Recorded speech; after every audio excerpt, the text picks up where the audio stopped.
it, 'cause it was there. We're art sluts. You know that woman who's in the back of the club, who's so mysterious?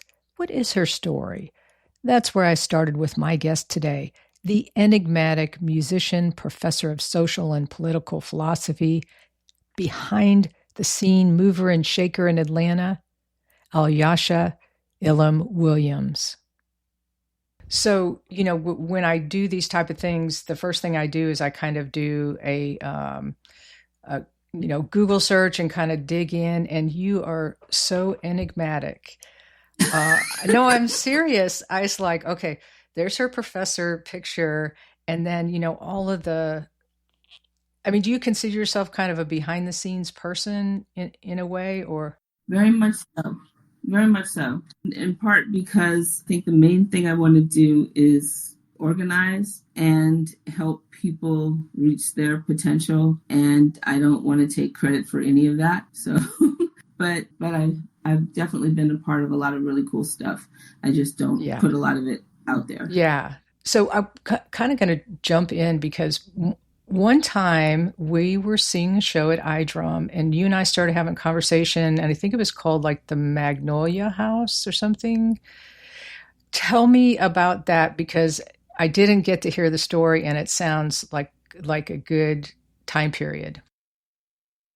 And have this idea of let's have some jam sessions and just kind of a potluck and hang out. And we were also kind of going through the Chess catalog, certain early rock and roll singers and songwriters and stuff.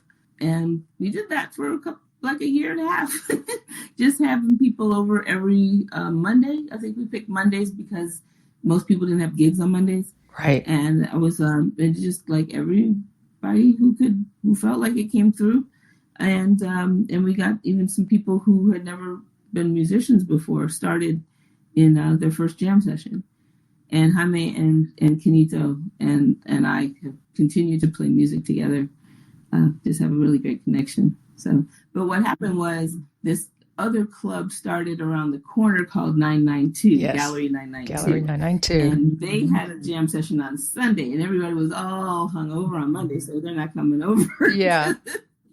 We didn't need to have back-to-back stuff, and that was really great. That Gallery 992 kind of took over from what we were doing for the jams on Sundays.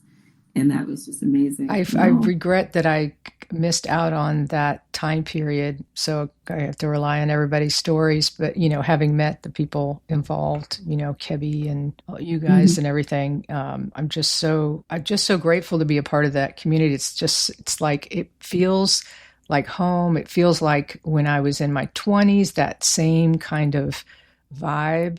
I wondered if you could talk a little bit about, and I'm assuming we're kind of close to the same age, maybe-ish. Okay.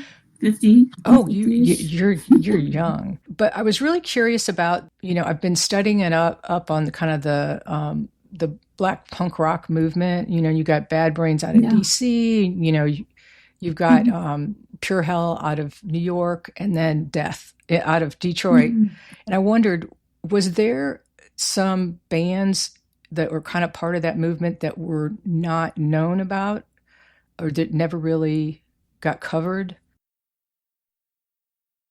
Oh, certainly. I mean, most local bands never toured, and the 80s wasn't a good way of documenting stuff the way you do now. You have a picture of everything you've ever done nowadays. But we didn't document a lot of stuff on video or even getting to record things. But I happened to go to high school in Silver Spring, Maryland. So I was familiar with Bad Brains, and just the fact that the DC hardcore scene was where I first started playing guitar. Just had one of those girl bands. We were called Nobody's Children. That was a line from a David Bowie song. And I remember like my mom taking us to one of our gigs and talking to another bandmate's parents saying, "Why are we here seeing Nobody's Children?" As if we're somebody's parents who have to pick them up and take them places. Oh, so that was high school? Yeah. and just the idea that there's a lot of unsung bands. I think of Tina Bell out of Seattle and Bam Bam, and they were an early grunge band. I need to write that down. And she was a Black woman lead singer, Tina Bell, and they were amazing. Bam Bam was a great group, but I love that name. They just didn't hit until they all split out and got different sort of configurations, and almost everybody from that band ended up in a hit, like Pearl Jam. And, really, spun off from that, yeah. But just the black woman lead singer was not quite making it. Let's take a listen to Tina Bell and Bam Bam from 1984, An Awesome Find. to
that's Seattle, the whole grunge thing, which is a little bit like mid my time. I was in grad school in the mid 90s, kind of trying to play folk and sound a little more mature. But I really also would like to think again about like the influence of the jazz musicians that were still in San Francisco at the time. And they were part of the acid jazz thing. And people don't get that enough credit with the DJ culture and stuff, but the real jazz 100%. Musicians are still around. Don Cherry, Tony Williams, Sonny Simmons, they were all still performing in San Francisco in the 90s. So they were all part of that acid jazz music style. And I don't think people think of it as a serious type of music, but it definitely was in San Francisco because we still had real jazz musicians who kind of held the standard. So that was when you were going to Stanford? Yeah. Okay, that was your undergrad, right? Or that was grad school. That was grad school. Okay, great. Yeah. That's my PhD. Some friends who were engineers, and they told me Stanford's great, and it is great for engineers. It's a little harder. It's a little harder for humanity, but it was okay. And I was really glad when I left the campus and moved to San Francisco. My whole life changed.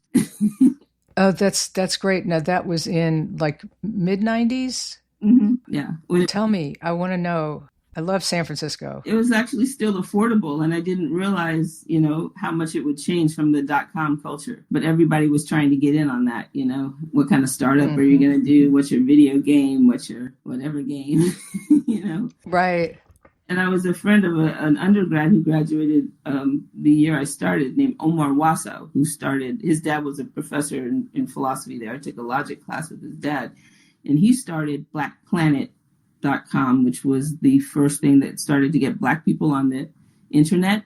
And he would just give you this disc and say you plug it in, and then you plug your phone into this thing, and then all of a sudden you're on the internet. And I was able to use that to hook up different people who were not aware of the internet. I hooked up Greg Tate on the internet with Omar's software, but I didn't buy any. That's the mistake I made. You didn't buy any stocks. I never bought any stocks. I know. That was my thing. That's where I messed up. Well, that sounds amazing. I had done some, like in my when I first started music, there was a book called As Hard as Your Life about the jazz musicians, I think on East Coast. Yeah, Serious as Your Life. Yes. Right. Serious as Your Life. Right. What a fantastic book. And so that was my introduction to jazz, even before I was kind of like getting into Miles Davis, or, of course he's also, a master of all forms of jazz, but that's so interesting. And so I have so many questions. You're fascinating. I do too. Likewise. That is about how this music is liberation, right? Yes. And so I want to now start asking you questions about that, but this is your turn. So, you can. How is music liberation, and how do we liberate ourselves in this particular moment? Yes, and so you're talking about now. Now, but we can still talk about other things if you don't want to talk about now. No, I'm fine. I agree with you. I think that I'm assuming you're a spiritual person.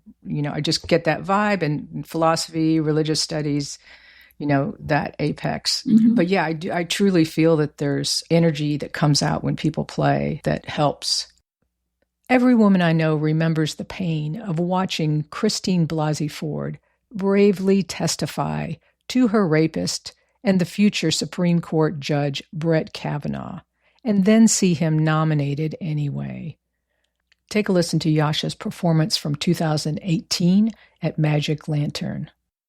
I don't have all the answers, and I don't remember as much as I would like to.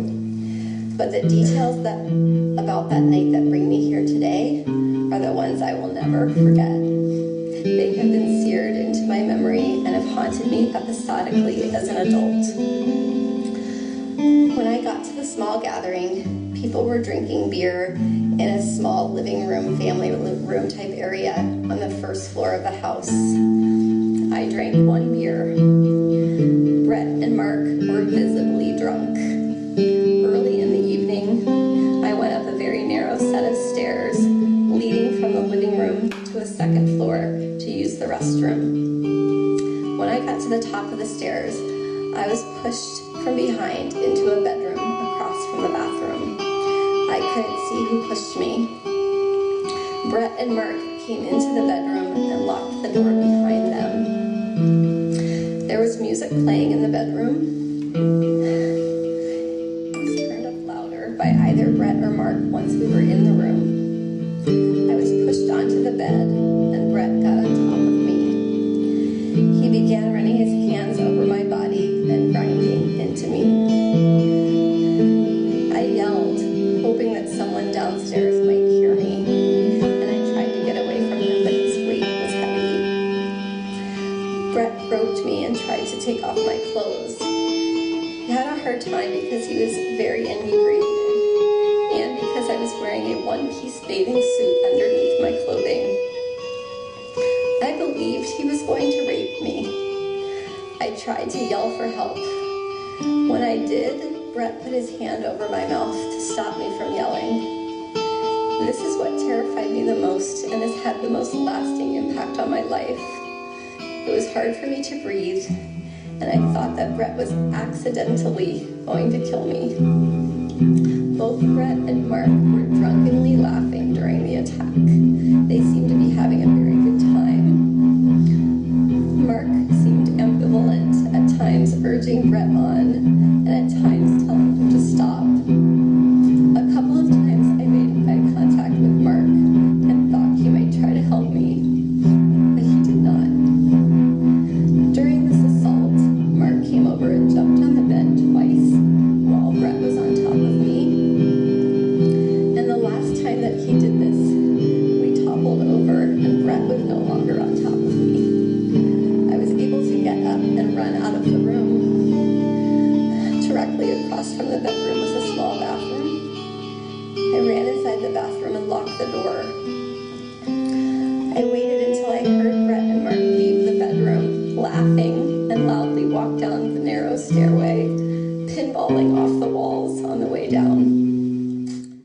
I think so too. And I think it's ironic that the roots of the music of this country is like in the African American experience. Yes. And when I found out that blues and gospel is like rock and roll, and I did not grow up with blues and gospel or rock and roll. My parents were Muslim, and the only semi-white music we had around was like Sarah Vaughan sings the Beatles. Right. I promise you. It was wow. not. But I love guitar, and I heard Bill Withers, and I heard predominantly R&B household, wonderful, wonderful music. But to end up really being into guitar came from hearing Bill Withers and also Jose Feliciano, who was, he had a hit song from the TV show Chico and the Man, but he also performed at the Oregon State Fair. He performed for the campesinos out there. And that's the first musician I ever saw perform live. And it was just, I was in love with him. I still am. And just guitar is just a wonderful thing. And everybody should be able to have one and play it. I had no idea you played guitar, and now I'm going to get you on stage playing guitar. So tell me about that. That's awesome. Wow. Well, the thing is, I moved to California and I found out everybody plays guitar, and and I started playing bass instead. So I got this bass, and then I played upright bass for most of the 90s doing that, and then and sometimes guitar bass. That's that one. Yeah. And when I was much younger, I played the recorder because that's the thing that you learn in school. And I also played clarinet in, was it junior high? I think. Yeah. And then I played guitar in high school jazz band. But the clarinet I picked up again during the pandemic. I guess just to torture people that couldn't get away. I don't know. My son said, it sounds like a foghorn that's dying. No. The energy of it was hard to get used to. And then, but I really it expresses a lot of things for me. It really does. So that's why I play clarinet most of the time. And also, you don't have to bring an amp. Well, that's true. That's true. So this is so exciting. I feel an extra strong connection to you now. So your family was kind of devout, right? As you were growing up ish? My parents divorced when I was pretty young, and my mom was less severe about Islam than my father. Uh-huh. But just to say, I didn't grow up in the church. So just to know that the church is a certain way of hearing and experiencing music that I don't naturally have, which really sucks. Well, I even thought about converting. That's so interesting, though, and that makes total sense. It's a whole. How old were you when you started playing guitar? I think probably 7th grade. Or 8th grade. I had a class where we started learning guitar, and most of the class was the teacher tuning all of the guitar, right, and going around the room going. Dun, dun, dun, dun, dun. So I can tune the guitar by ear, just like because you heard it like 30 times. Yeah, just tuning all the guitars, and I just kind of really enjoyed playing it. Having a guitar around has always made me happy, and I quickly found out that I think I had some kind of like American songbook that was a lot of Dylan, Neil Young, and stuff that was, once you learn the basic couple chords, you got to go. Yep. And so I could have my college roommate, we played a lot of Dead covers. Oh, wow. With me on guitar and her on flute. Like, who needed that? But it's an interesting way of just connecting with people around like a sort of interesting American songbook, if you will. And you said earlier you were talking about you were doing folk music. Do you write songs also?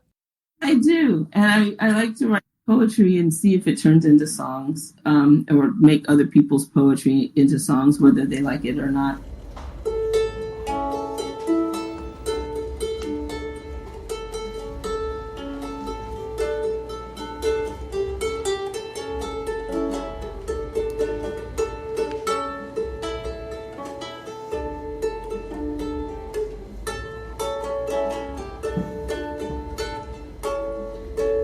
Eventually, everybody knows.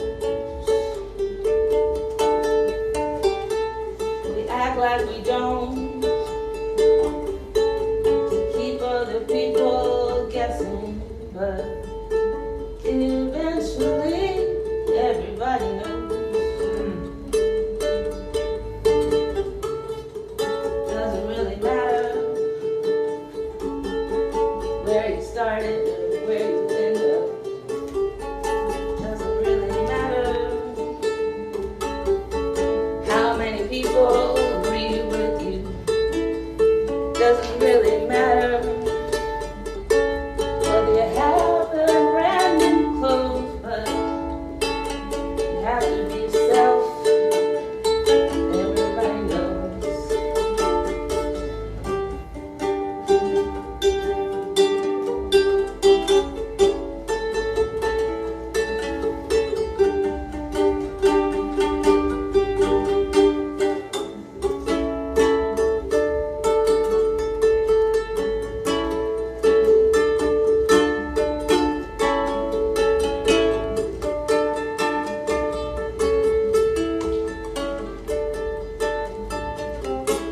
It's a linear journey, and everything comes back around.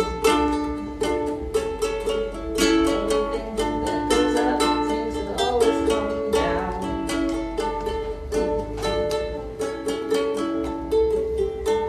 Everybody learns, everybody grows,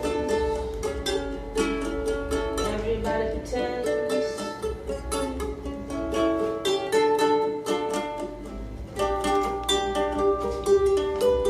Everybody knows.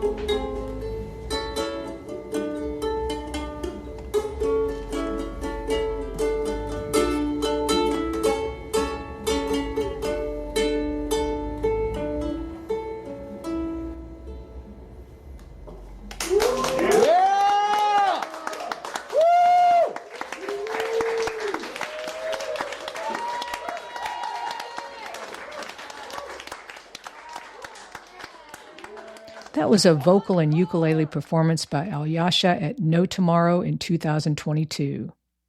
And I also appreciate the idea that songs are to speak on a moment. And if you want to sing it again later, that's fine. But if you don't, that's okay too. And I'm appreciating the relationship between improvisation and cementing something in the way you're going to do it again. And even when you do the same song, you have the right to change things too. Right. Absolutely. So you had an automatic early inclination toward improvisation? Did I? I don't think so. I think I got a little freer with the Atlanta Improvisors Orchestra. I really want to give my friends some credit there because that is a whole different experience. And I didn't know before then about Butch Morris and conduction and this whole history of how to create with the spontaneous experience. I would love to hear more about, I've seen you guys perform, and it was definitely one of my questions I wanted to ask about. Can you explain what that is, the approach to improvisation with the, Atlanta's Improvisational Orchestra? Yeah, I could try.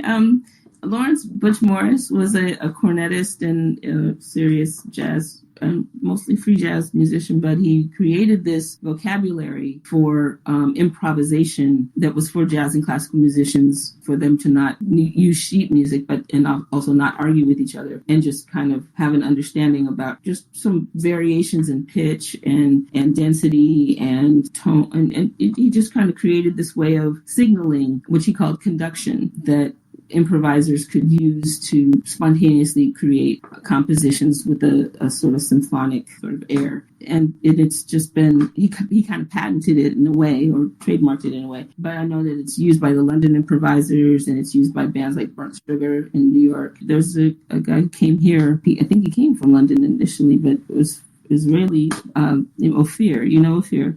I've emailed him because I tried to get him on No Words, and it was like right when he was leaving the country again. And he, I think, trained with the London Improvisers and brought that to Atlanta. And then we started the Atlanta Improvisers Orchestra. And the choir has evolved with Monique Osario, who has developed her own vocabulary of vowels and ways of creating vocal expressions that has just really dramatically expanded the whole vocabulary into a whole different dimension. Really exciting, really amazing to see people taking this particular approach to improvisation and creating compositions that are different every time we play them.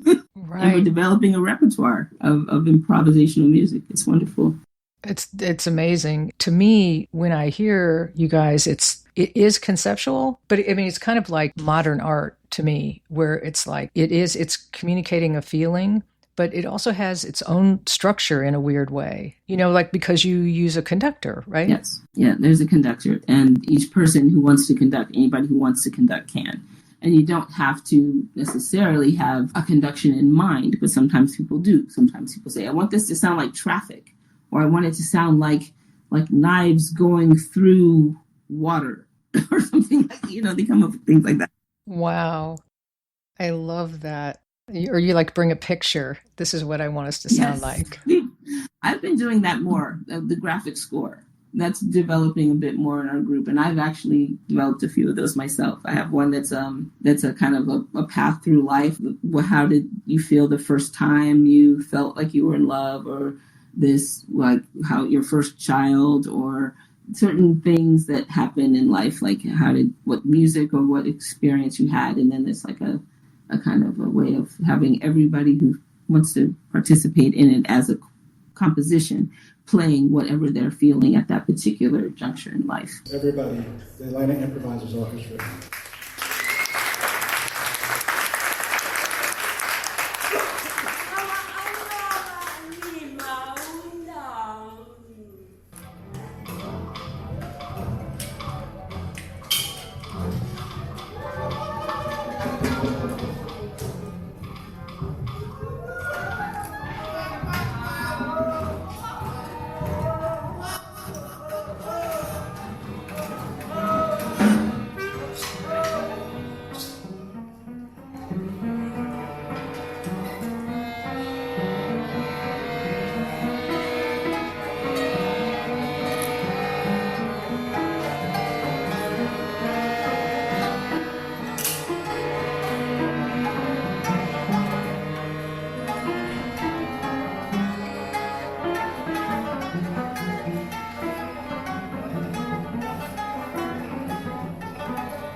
That was a clip of Atlanta Improvisors Orchestra. Al-Yasha played clarinet along with 17 other performers at No Words ATL 4.0. That's great. Wow. So the graphic score, I think, is going to be a cool way of remembering things that we've experienced, but they're never going to sound the same because they're going to be different experiences and different people. That's kind of cool, too. And do y'all do some like guerrilla shows where you just show up and play? Have you done that? People do, and they don't tell me that we don't have a permit. I didn't know we were busking. Right. Or you mean we're not on the agenda? Most of the time we're actually on the list. Underground. That's awesome. So you may not know about this, but I'm so curious. So a friend of mine I found out recently I don't think it was all the time, but was a backup singer for RuPaul's band, Wee Wee Pole. Did your past intersect at all? Because I know he was in the early punk movement in Atlanta. Or was that before you? I wish. Man, I'm such a fan. No, yes. I've never met Mama Ru in person. But, okay. And I wasn't in Atlanta when I think, was it Super Bleeding? Was it Super Bleeding? Was that the band? Oh, right. You were in San Francisco. I came to Atlanta in 2001. And I had been living in New York for a couple of years before then. But yeah, everything RuPaul does is punk rock. You're right. Absolutely. It's a state of mind. It's an approach for sure. Absolutely. Well, I was going to touch on your being a professor at Spellman, and I love the idea that you teach philosophy and religious study. I was creative writing and religious studies, so that was my. But what's your personal philosophy? Personal philosophy. Wow. I guess it. Oh wow. You want to come back to that? I think I have it, and it's a book. I think it's Seth Blackman. You don't have to fuck people over to survive, and that is a book I think about Tompkins Square Park and the gentrification of the Lower East Side and the way neighborhoods get really hard when the economic times change. But my fundamental philosophy is that aren't by nature competitive and predatory, that we have a society that can create that behavior and that we have to recognize it and then we don't have to be that. That's my philosophy.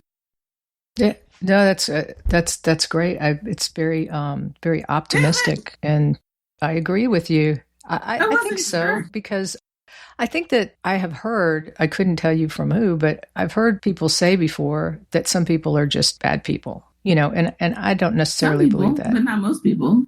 The problem is it doesn't take many. It even only takes one. I was tripping, trying to watch some horror movies, and horror movies are all about that one fucked up guy.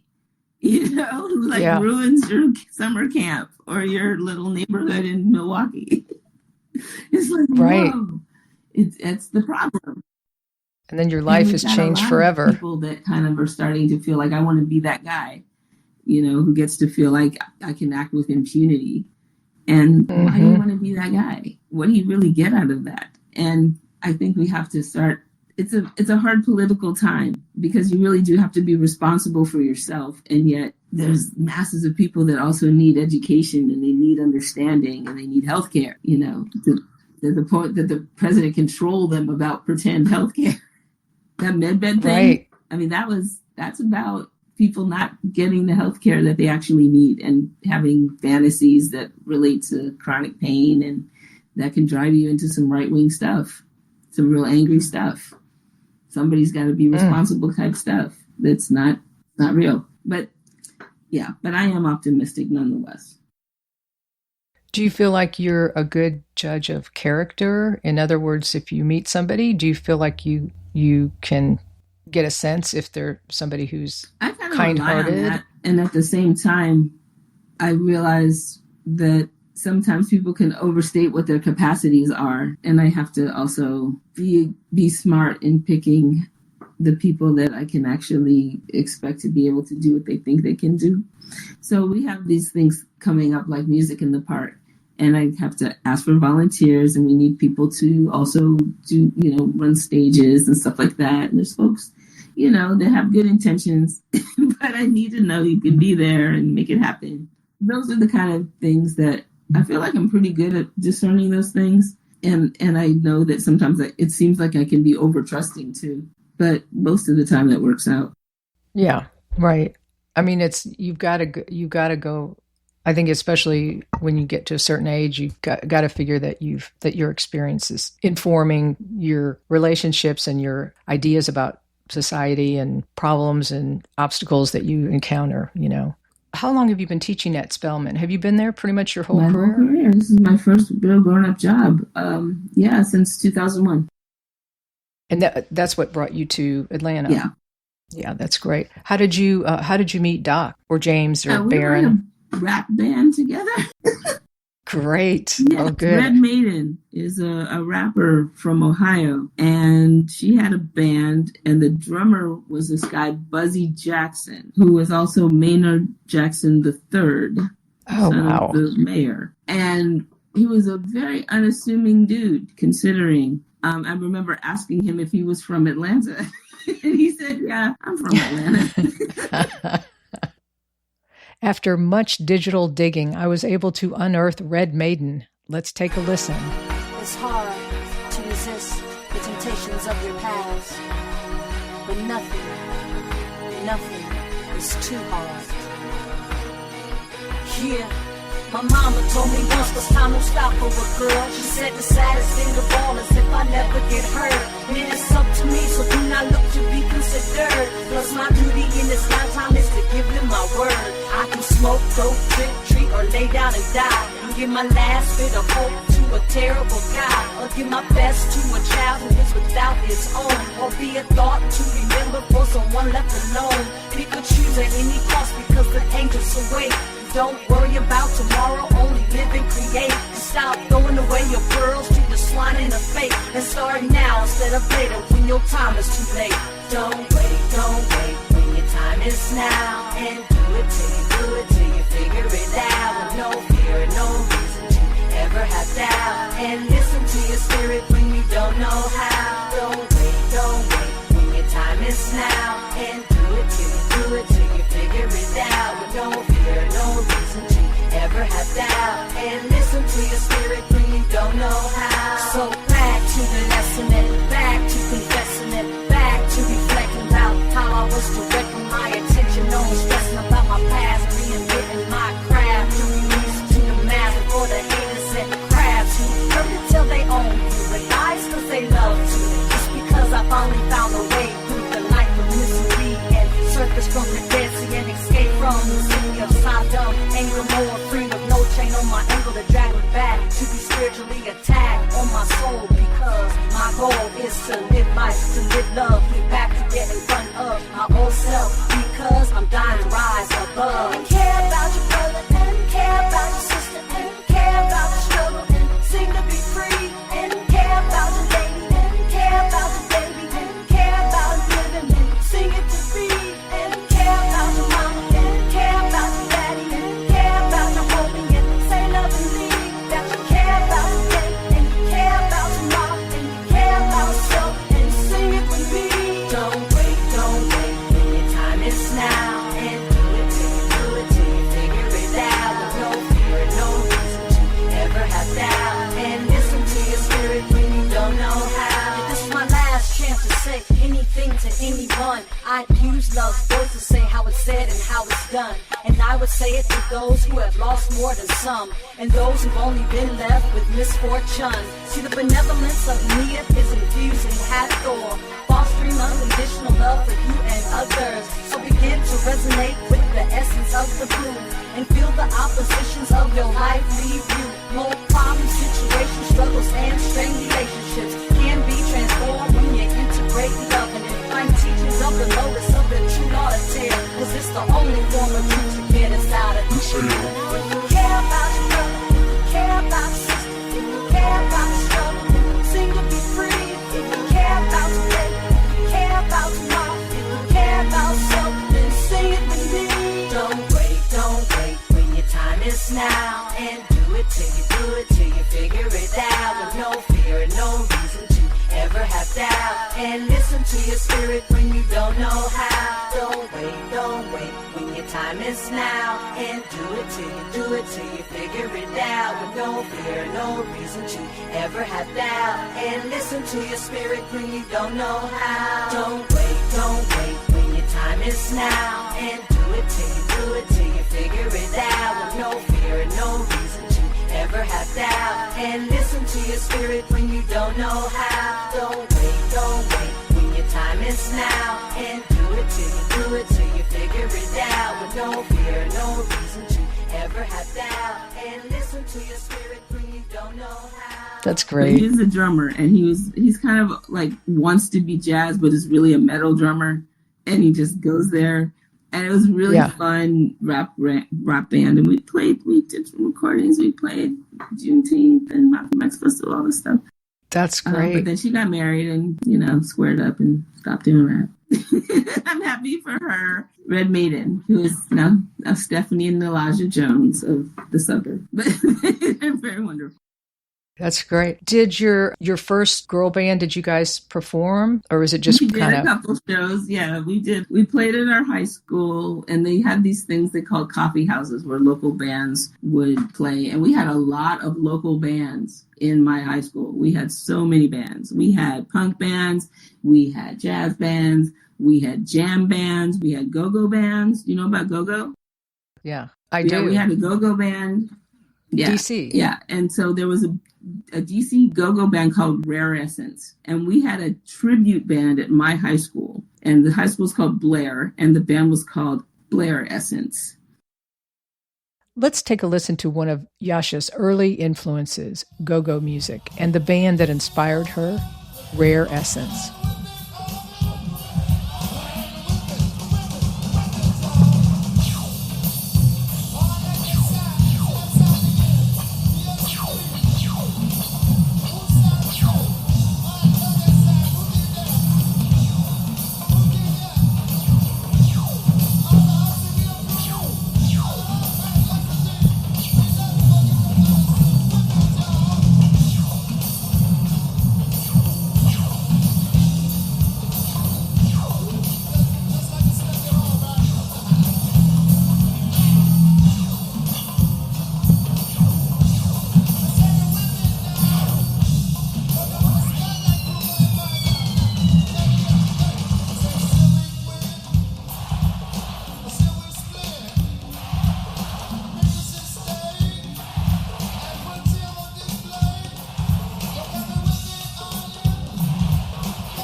So just to say, we had bands, tons and tons of bands. But we were a punk band, and I think Damon Locks had several punk bands too, and he ended up doing a band with Fred Armisen for some time in Chicago called Shrink Mouth. Wow. They did pretty well. Yeah. And so his band was, what was his band? Pro Tem was Damon's band. He had a couple different punk bands. But yeah, so and then we played our school, we played different people's houses, and then we played some shows on abandoned porches. So that's like where we would video stuff and pretend like we lived there. And we actually did live in a squat for a time. This was a sort of an experiment during spring break where we all lied and said we were at each other's homes, and we stayed in the abandoned place for a week, which is stupid. That's exciting. but it's not okay. Good adventure.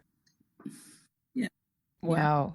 And this was your band all together staying in the squat? That's great. That's totally. Yeah, I was in an art commune for a while. So yeah, it's really, I loved the 20s when I was in my 20s. It was good times. So what do you think people need to know about Atlanta? What do you feel like needs to be seen that's not seen? Oh, it's a great question. We're very fortunate that I feel like there's a pretty good relationship between like what's happening on the streets and in the community centers and even in churches in terms of music and what's going on in galleries and festivals and in the academy. I'm just so amazed with people like Katie Young, Adam Mirza over at Emory, and just great access to just really unique music, and they let people know, it can be available for free. And then like I was mentioning before, another plug for Music in the Park, and just it's great knowing that the local musicians and community organizations continue to support it. I just feel like I'm very lucky to have a sort of a rich creative life in a place that I had not come here for that. I was leaving New York and felt like really like, man, it's going to be really hard to try to make friends again as a 40-year-old, or I was in my 30s then. But still, I have. And it's really been some really great enduring friendships. And, as bands come and go, bandmates reassemble in different configurations. And it's really great to see. Right here, there was a technical glitch. I was asking Yasha about No Tomorrow. Yes. Oh, yeah. Priscilla. Man, what a great space. She just kind of let you do what you felt like doing. I curated an event that was a string musicians event.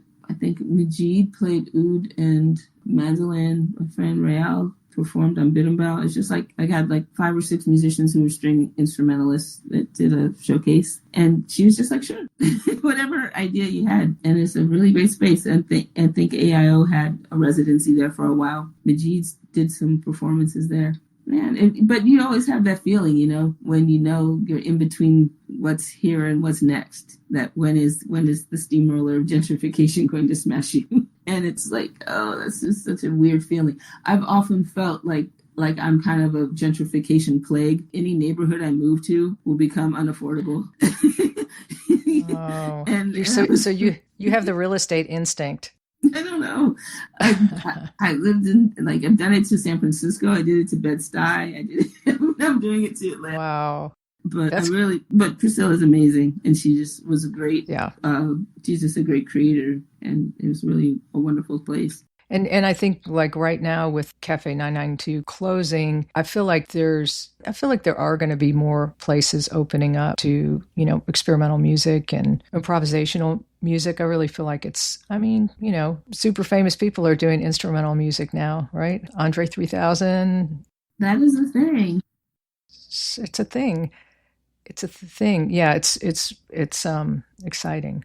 And so you're Or how do you balance like your interest level? Because it seems, I mean, they're definitely connected. I can see that teaching and philosophy and religion, all that, there's that connection to music. But is it all one thing for you, or do you kind of put on a different hat when you go the same to work? Hat, sometimes even what I was sleeping in, because the main thing is I get to teach aesthetics, which is my favorite class, I think now. Social and political philosophy I also enjoy because I can talk about like contemporary stuff. Yeah. But I've tried to tailor the aesthetics class to particular interests and things that are happening in the music scene. Mm-hmm. So the class I'm going to teach next semester is going to be based around H. Johnson's radio show, Jazz Classics, and just asking the students to listen to the show, kind of learn his pedagogy of listening to multiple versions of the same song and hearing the way different artists and different vocalists, and instrumental versus vocal and all of that. And just his certain way of playing jazz teaches you about listening to jazz. And just to see if people will sign up for a class that meets from 8 p.m. to 2 a.m. on Saturdays. Because that's the time that the class meets. And it's a virtual class because we're listening to the radio together, but you still have to be listening to the radio. So, but that's I was going to ask if I could sit in, but I can, because I can just tune in. Yeah, Absolutely. That's great. You can tune in. I would have to like have serious coffee about 5 to do that one. That's right. Yeah, if I can make it to the around midnight part, which is when he plays different versions of around midnight. But I really think, and just think that having a 6-hour class, would absolutely kill me. But DJs don't even think about it. It's like, no, that's right. This is what I do. Well, this has been so great. And now that I know that you play guitar, I want you to play at the next Women of No Words guitar. Would you do that? Absolutely. Angela. All right. Yay. That would be so great. Okay, good. I'll have somebody carry your amps. Oh, it's not heavy. I can carry it. Yeah. Oh, that's great. Okay, good. Well, I'll hold you to that. I hope I said something of value about what I like about music. Please. And about being a musician. I'm very glad to know you. And I want to show you one more thing in my room here, poster. Oh, yeah. Keep on smiling. No words. You see? That's awesome. Yeah. I am just so grateful. So grateful. So, yeah, to know you and to know so many other incredible people and to get to play music with them. And it's the good stuff. As Bill Taft said, it's the stuff. It's the stuff. Wow, it has been such a trip to get to know Al-Yasha Ilhaam Williams, our own professor, musician, and scene maker in Atlanta, whose journey started in D.C. to San Francisco and finally Atlanta, where she brings the energy of free jazz, punk, and poetry and spins it into a rare creativity. In honor of early Black punk rock innovators, and because it's so cool, we're going to end our show today hearing RuPaul and his band Wee Wee Pole at 688 in 1983.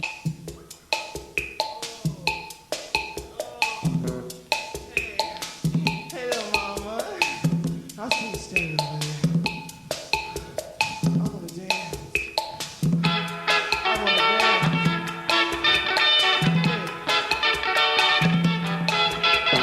Gotcha, where I want you, and you ain't got a chance, 'cause I want it. I said I gotcha, where I want you, and you ain't got a chance, 'cause I want it. I see you're funky for a hug, yeah. You know I can't get down.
Y'all are great. Thanks for listening to Art Sluts Radio. Hey, if you identify with the Art Sluts, explore our herstory at artsluts.net. That's ARTSLUTS.net. And purchase downloads of our music wherever you stream music. All contributions and purchases will go to support Planned Parenthood. Currently, 21 states have limited access to women's health care, including abortion, and 15 of those have a total ban. Talking about your abortion experience, voting, and donating to support abortion rights will make a difference. I hate to leave you, baby. I don't wanna have to go.